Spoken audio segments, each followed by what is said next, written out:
नमस्कार मित्रांनो, मी अमोल जाधव. मित्रांनो, आर-टीचे ॲडमिशन सुरू झालेले आहेत.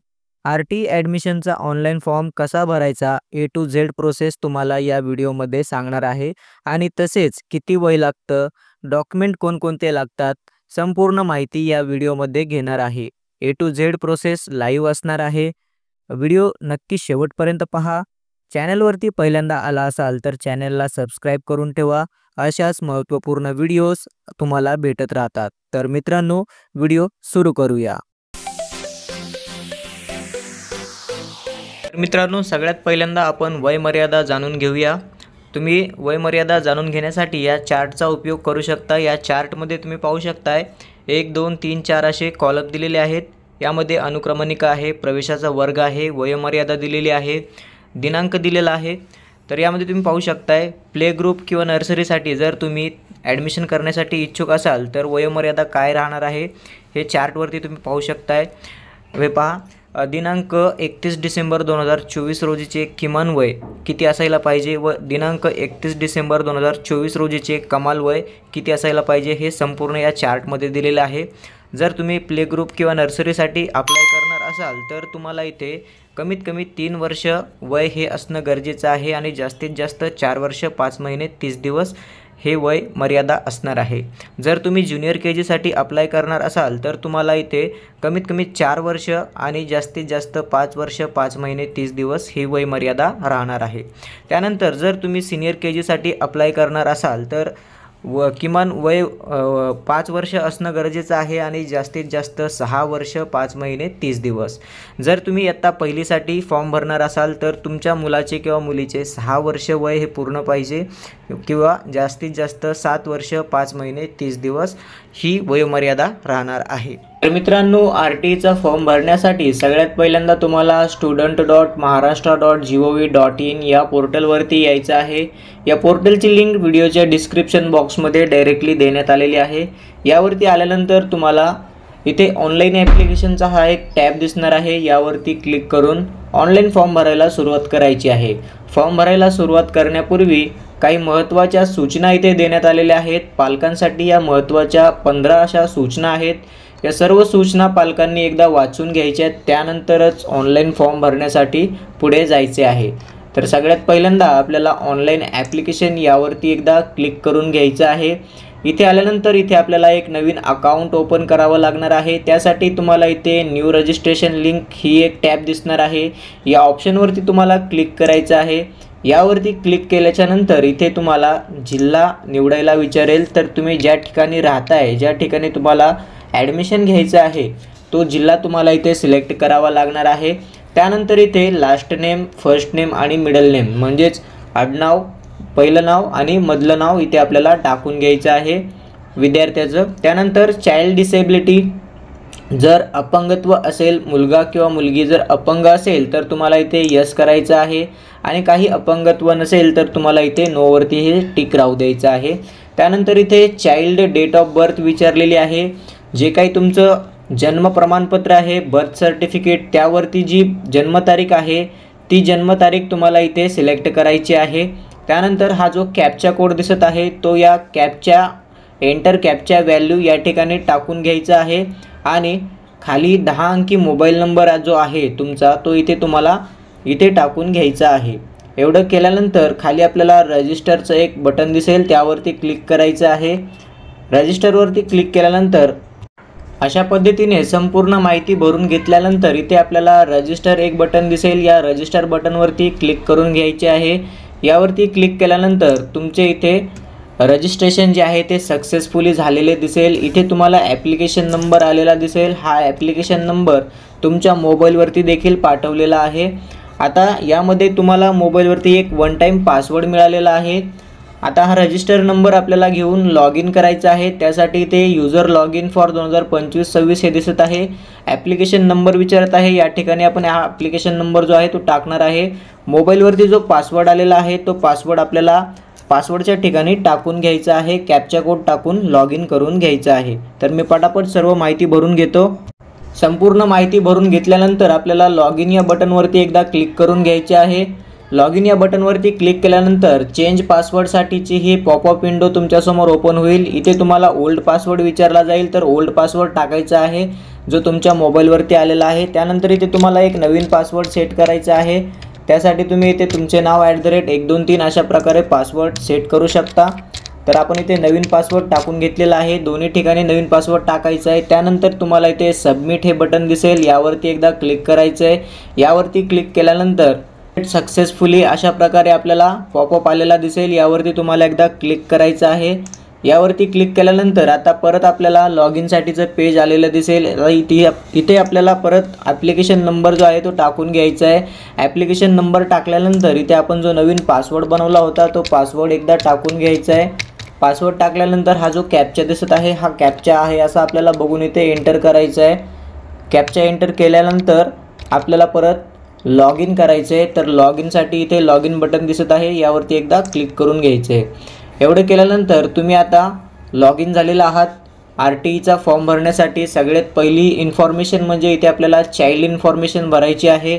चाइल्ड इन्फॉर्मेशन त्यानंतर समोर जे आहे ॲप्लिकेशन विंडो आहे, ॲप्लिकेशनच्या नंतर आहे स्कूल सिलेक्शन, स्कूल सिलेक्शन नंतर आहे फॉर्म सबमिशन, त्यानंतर आहे ॲडमिट कार्ड, ग्रीव्हन्स आणि लॉग आउट आणि इथे हे डिलीट ॲप्लिकेशन। जर तुमच्या फॉर्ममध्ये काही चुकी झाली असेल, फॉर्म भरताना मोबाईल नंबर चुकला असेल, नाव चुकलं असेल, तर तुम्ही इथून डिलीट देखील ॲप्लिकेशन करू शकता आणि परत नव्याने ॲप्लिकेशन भरू शकता।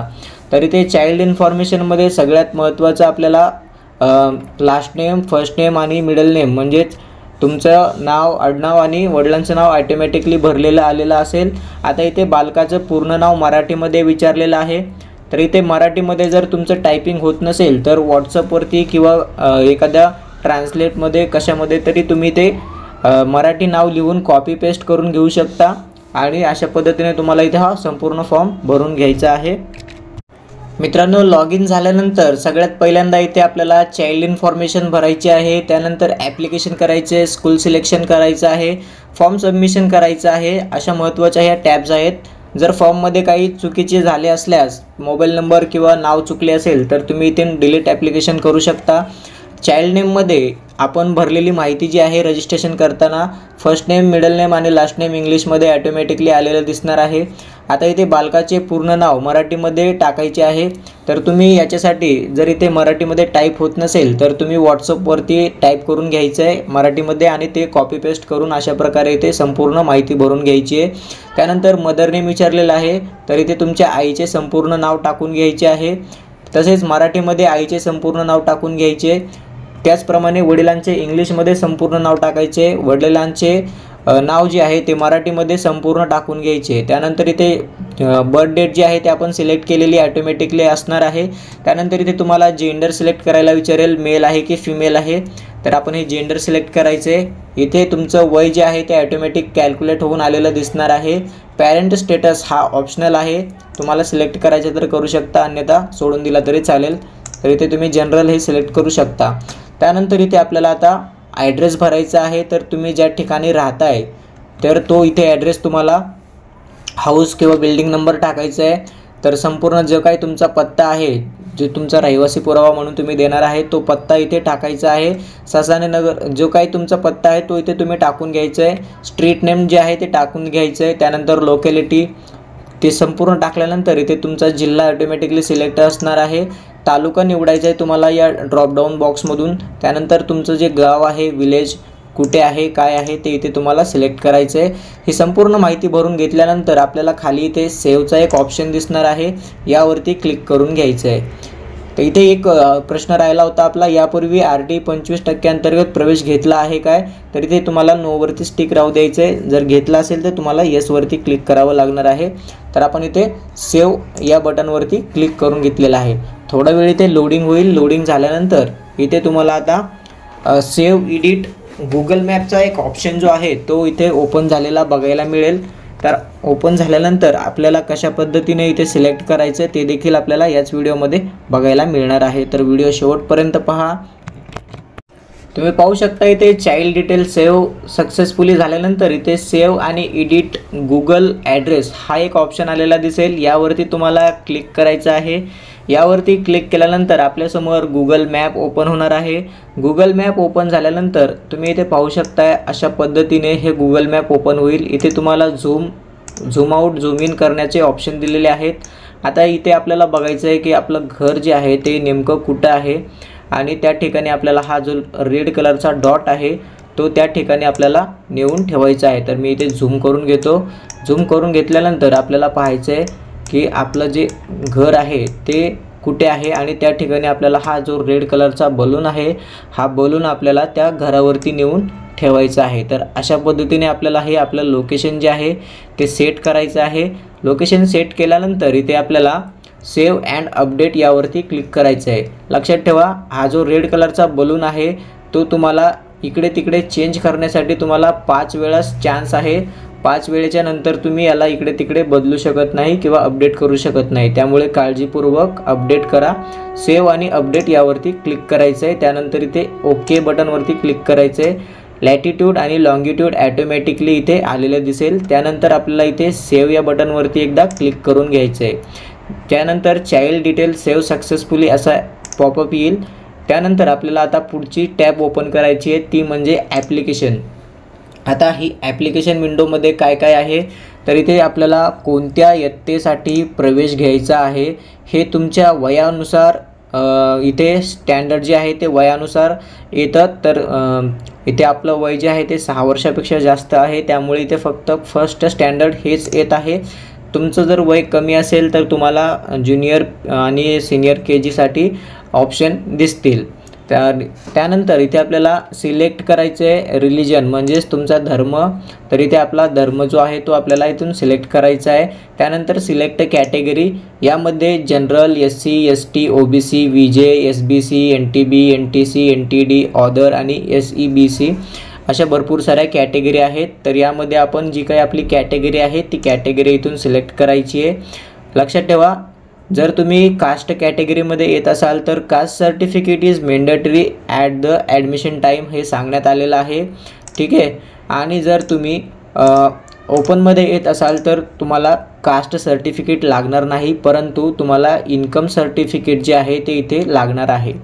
जे काही EWSमधील आणि जनरलमधील जे येतात त्यांना इथे इन्कम सर्टिफिकेट कंपल्सरी राहणार आहे आणि बाकी सर्वांना जे कास्ट कॅटेगरीमध्ये येतात तर त्यांना इथे इन्कम सर्टिफिकेटची गरज लागणार नाही, परंतु त्यांना इथे कास्ट सर्टिफिकेटची गरज लागणार आहे। त्यानंतर इथे आपल्याला पुढे बघितलं तर इथे विचारलेलं आहे मुलगा किंवा मुलगी दिव्यांग आहे का? जर असेल तर येसवरती क्लिक करायचे आणि जर आहे तर मग ते कशामध्ये दिव्यांग आहे ते तुम्हाला इथे सिलेक्ट करावं लागेल। त्यानंतर डिसेबिलिटी किती टक्के आहे ते सिलेक्ट करावं लागेल। आपल्या केसमध्ये डिसेबिलिटी नाही आहे, दिव्यांग नाही आहे, त्यामुळे आपण इथे नाही हे सिलेक्ट करणार आहे। त्यानंतर आहे HIV एफेक्टेड आहे का? असेल तर येस करायचं आहे तर मग कोण आहे, मदर एफेक्टेड आहे की फादर आहे का दोघं आहेत का फक्त मुलगा आहे ते तुम्हाला इथे सिलेक्ट करावं लागणार आहे। आपल्या केसमध्ये हे देखील नाही आहे, त्यामुळे आपण इथे नो हे सिलेक्ट करणार आहे। त्यानंतर आधार कार्ड नंबर विचारलेला आहे। जर तुमच्याकडे आधार कार्ड असेल बाळाचं तर तुम्हाला येस करायचं आहे। या ठिकाणी तुम्हाला आधार कार्ड नंबर टाकायला विचारेल, इथे आधार नंबर टाकून द्यायचा आहे। जर तुमच्याकडे आधार कार्ड नंबर नसेल तर तुम्हाला इथे नोवरती क्लिक करायचं आहे। त्यानंतर आधार रिसिप्ट नंबर विचारेल, जर तुमच्याकडे रिसिप्ट आहे तर येसवरती क्लिक करायचं आहे आणि रिसिप्ट नसेल तर नोवरती क्लिक करायचं आहे। त्यानंतर पॅन कार्ड ID हे टाकलं नाही तरी चालेल, पेरेंट ईमेल ID नाही टाकला तरी चालेल। इथे तुमचा मोबाईल नंबर असणार आहे, तो बरोबर आहे का चेक करायचं आहे। हा मोबाईल नंबर शेवटपर्यंत तुमच्याकडे चालू असणं गरजेचं आहे। सर्व महत्त्वाचे अपडेट या मोबाईलवरती SMS द्वारेच तुम्हाला मिळणार आहेत। त्यानंतर ॲड्रेस प्रूफमध्ये तुम्हाला इथे यस करायचं आहे। बर्थ सर्टिफिकेट या ठिकाणी तुम्हाला यस करायचं आहे। आपण SC कॅटेगरीमधनं फॉर्म भरत आहे, त्यामुळे इथे कास्ट सर्टिफिकेट यस करावं लागणार आहे। SC मधून फॉर्म भरत आहे, त्यामुळे कास्ट सर्टिफिकेट सगळ्यांना मॅन्डेटरी आहे। इथे तुम्हाला इन्कम सर्टिफिकेट लागणार नाही। जे काही जात संवर्गातील विद्यार्थी आहेत त्यांना इथे इन्कम सर्टिफिकेट लागणार नाही। इन्कम सर्टिफिकेट फक्त जनरल आणि EWS या दोघांना इन्कम सर्टिफिकेट लागणार आहे आणि यांना जनरल आणि EWSला कास्ट सर्टिफिकेटची गरज नाही, परंतु इन्कम सर्टिफिकेट हे लागणार आहे. बाकी जे जात संवर्गामध्ये येतात त्यांना इथे कास्ट सर्टिफिकेट कंपल्सरी राहणार आहे. तर महत्त्वाचे असे हे 3 बॉक्स आपण टिक करून घेतलेले आहेत. त्यानंतर सेव्ह या बटनवरती क्लिक करून घ्यायचं आहे. ॲप्लिकेशन डिटेल सेव्ह सक्सेसफुली असा पॉपअप येईल, यावरती आपल्याला एकदा ओके करायचं आहे. आता आपल्याला तिसरी टॅब ओपन करायची आहे, ती म्हणजे स्कूल सिलेक्शनची. स्कूल सिलेक्शन या टॅबमध्ये आल्यानंतर तुम्ही इथे पाहू शकताय शाळा निवडण्यासाठी प्रथम 1 ते 3 किलोमीटर या टॅबवरती क्लिक करून शाळा निवडायच्या आहेत. तर इथे विदिन 1 किलोमीटरमध्ये ज्या काही शाळा आहेत त्या शाळा आपल्याला इथे बघायला मिळतील. तर तुम्ही इथे पाहू शकताय आपल्याला इथे महत्त्वाच्या अशा 10 शाळा ज्या आहेत ते निवडता येणार आहेत. तर इथे तुम्ही तुमच्या आवडीनुसार तुम्हाला इथे शाळा ज्या आहेत ते सिलेक्ट करायच्या आहेत. तुम्ही इथे पाहू शकता बोर्ड कोणता आहे, शाळेचं नाव आहे, बोर्ड आहे, त्यानंतर मीडियम कोणता आहे, लेवल ऑफ एंट्री, त्यानंतर मॅक्झिमम कितवीपर्यंत ती शाळा आहे, हे सर्व इथे माहिती देण्यात आलेली आहे. त्यानंतर आता विदिन 1 ते 3 किलोमीटर 1 ते 3 किलोमीटरमधील जे काही शाळा आहेत त्या शाळा देखील इथे आपल्याला बघायला मिळतील. तर त्या शाळा देखील आपण इथून सिलेक्ट करून घ्यायच्या आहेत. सिलेक्ट केल्यानंतर आपल्याला पुढे यायचं आहे. जर तुमच्या शाळा 1 ते 3 किलोमीटरमध्ये दिसत नसतील तर तुम्हाला तिसरा ऑप्शन आहे ग्रेटर दॅन 3 किलोमीटर. जर 3 किलोमीटरपेक्षा जास्त अंतरावरील शाळा तुम्ही निवडत असाल तर त्यासाठी इथे महत्त्वाच्या सूचना दिलेल्या आहेत. या सूचना तुम्ही वाचून घ्यायच्या आहेत. 3 किलोमीटरपेक्षा जास्त अंतर जर असेल तर तुमचा वाहतुकीचा जो काही खर्च आहे तो पालकांना स्वतः उचलावा लागेल, हे इथे सांगण्यात आलेलं आहे. अशा पद्धतीने आपण ह्या शाळा ज्या आहेत त्या संपूर्ण इथे निवडून घेतलेल्या आहेत. संपूर्ण शाळा निवडून घेतल्यानंतर इथे आपल्याला आता सेव्ह बटनवरती क्लिक करायचं आहे.